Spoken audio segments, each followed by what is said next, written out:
Ice extent continues to shrink because of the warm waters. It is now the third smallest on record.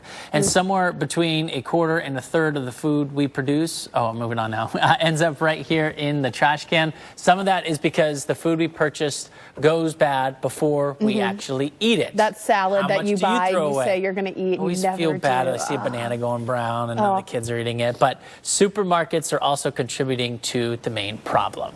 A Spanish company called that you can just slather on your PB&J. I think if it's the J. Well, I guess, yeah, that's your J. So they're looking at doing other kind of meddling, if you will, right? Okay. Just kind of putting everything in the pot and see what happens. They're trying to do that with soup stocks. So I'm sure they're just finding ways to reuse products. Yeah, I'm sure they probably have lots of taste testers and all of that. It's not like me when I'm like, oh, I didn't go grocery shopping and now I need to figure out how to make dinner out of this half a cup of rice. This banana. I never have bananas. I don't know why I said banana. This lime and gas emissions from the nation's power plants. There's a new rule promises to save lives, bring relief to climate-battered communities. Now, it is facing some fierce opposition, though. CBS News correspondent Skylar Henry shows us how the move quickly drew protests from the energy industry. If you look at the EPA, they anticipate the proposal is going to cost the power industry more than $10 billion. However, they say it's expected to eventually yield health and climate benefits of around $85 billion on the back end.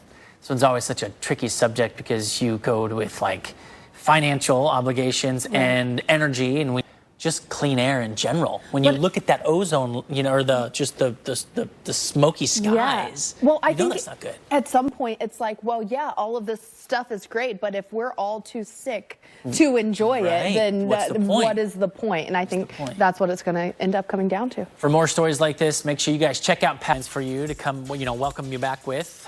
This is Pattern, your home for the latest news in climate change and sustainability. I'm Jordan Steele.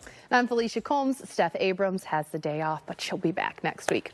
Well, Mother's Day is on Sunday, so if you haven't gotten Mom a gift yet, that clock is ticking. You better hurry up. But there are many mothers who are giving us all a gift instead through their environmental advocacy work. Yeah, Melanie Oldham, and I understand it's got to be really hard. Rashida is the founder of the Vessel Project, a nonprofit that gets emergency services to vulnerable communities and empowers women of color to take action in their own communities.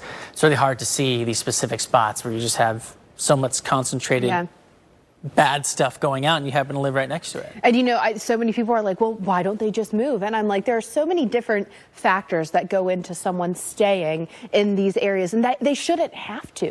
That shouldn't have to be the option. The option should be, let's fix it. Let's stop causing these problems.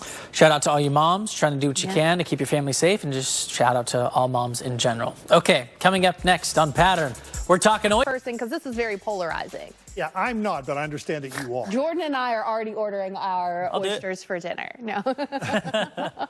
All right. Well, let's take a look at the temperatures across the country, and maybe you might want to have something else. Maybe you could eat outdoors. That's oyster weather. Back into Pattern. Raise your hand if you love oysters. Raise two hands if you really love them. Yeah, I really love them. Okay. I'm getting it. Well, if you do, have you ever thought about what happens to the shells when you're finished eating them? That's never my thought. Think about. Every day, thousands of shells are tossed in the trash, but an organization is helping to turn them into an environmental solution instead. Yeah, Steven Sattersfield is the owner of Chef